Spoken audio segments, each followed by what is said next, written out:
Hello again, welcome back everyone. LiquorHound here with you, and thank you for joining me once again for another spirit review video. Today we're going to be taking a look at a couple of 1792 bourbons. We have the 12-year-old and the sweet wheat. Sweet wheat comes out about once a year. It is very allocated, as is the 12-year-old. So, if you happen to see them, you probably should pick one up. Now, I will say, when I first cracked the 12-year-old, was a little tight, a little spicy. I was kind of like, this is going to need some time. So I've been now a month now, and I've got it past the shoulder by sharing with friends. Been letting it breathe. I'm hoping it's coming around. So that's why I waited to kind of do this review. Now, again, for a comparison contrast, I decided to do the sweet wheat. Again, comes out once a year. Both these bottles about $50, $60 maybe, hopefully. Some places like to really jack up the prices, but hopefully it's about $50, $60. There is no age statement on the sweet wheat, but they can, as the name indicates, it's going to be a wheat as the flavoring grain. To whereas most of the Barton products, Barton located in Bardstown, Kentucky, are going to be rye bourbons, rye being the second and most dominant flavoring grain, right? Lots of corn, about 75-ish% corn, maybe about 10 to 25% rye, and again 8 to 15% on the barley. It's undisclosed. A lot of people say they know what it is, but it's somewhere in there.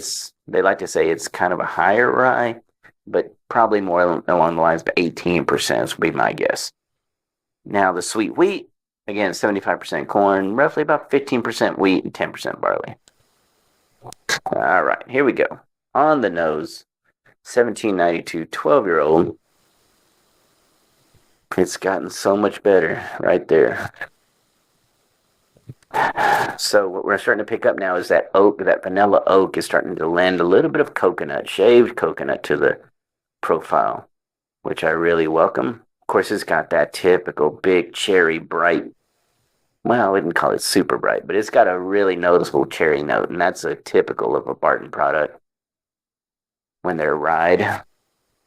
So you get this really nice rye and vanilla heaviness that actually it gets almost to the point where it starts nosing a little bit like Play-Doh. A little smidge. It'll kind of be reminiscent of Play-Doh if you think about it. But you can definitely break it down to vanilla, cherry, brown sugar heavy, baking spices, a little bit of apples in here.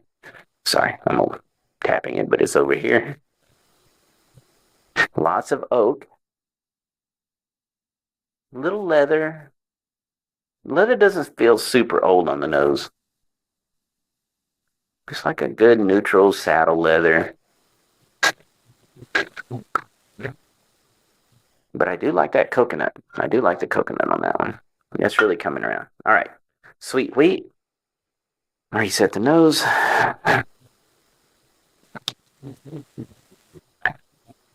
Much fruitier. Apples, plums. Wow, kind of an herbal kick as well.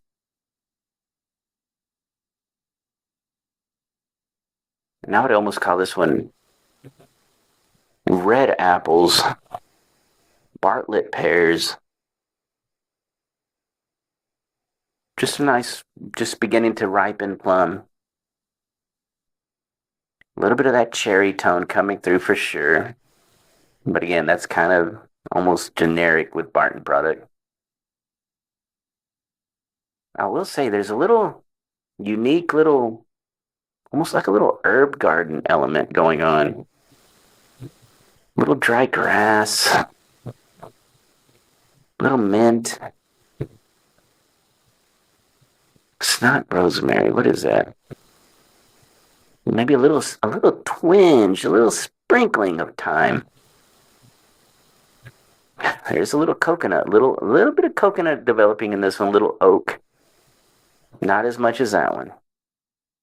But there's enough oak in this one to be noticeable on the nose, so that's good. As far as the sugar component, I would call this one brown sugar caramel. All right, back to the 12-year-old. That's big. Again, it does get the benefit of being higher ABV, 96.6 compared to 91.2. All right, here we go on the palate.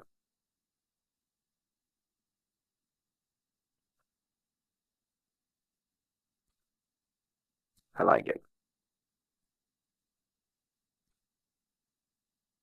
For the price to quality, I like it.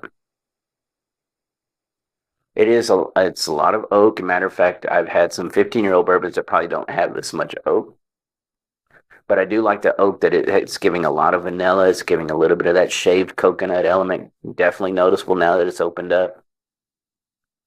You get that little cherry, that plum tone to it. A little bit of the baked apples going on. Again, red apples.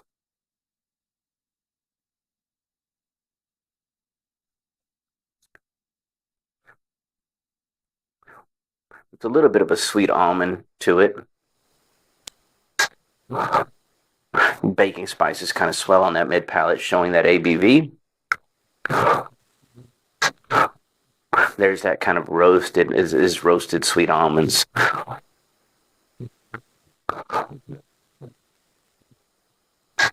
And then that really nice leather finish with the yolk. And I kind of mentioned it on the nose, how it kind of knows a little bit of a, I don't know, it was kind of a moderate, a moderate leather. It wasn't super old, not super new, just a good worn leather.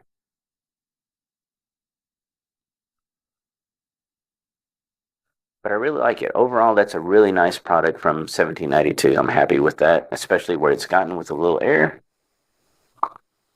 Let me do a double rinse on that one.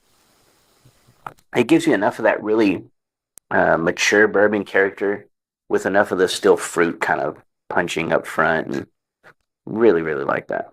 Okay, sweet wheat. Let's see.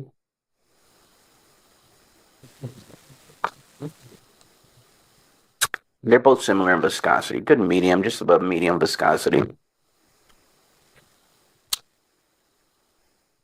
This one,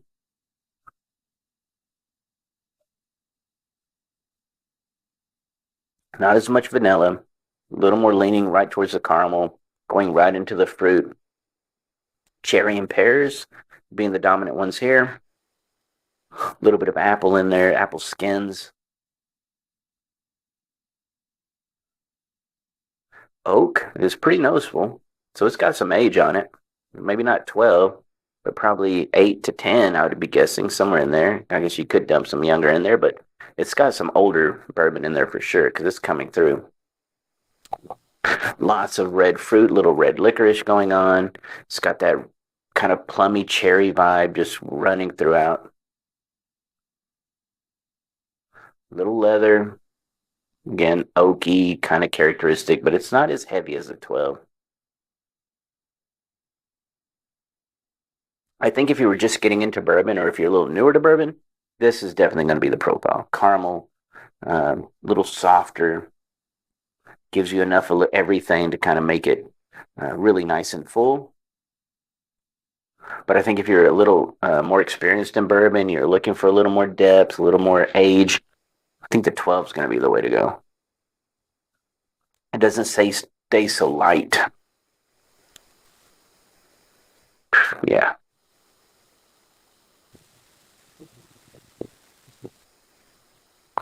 Oh, that's good. As a matter of fact, there's another great bourbon out there right now that this kind of reminds me of.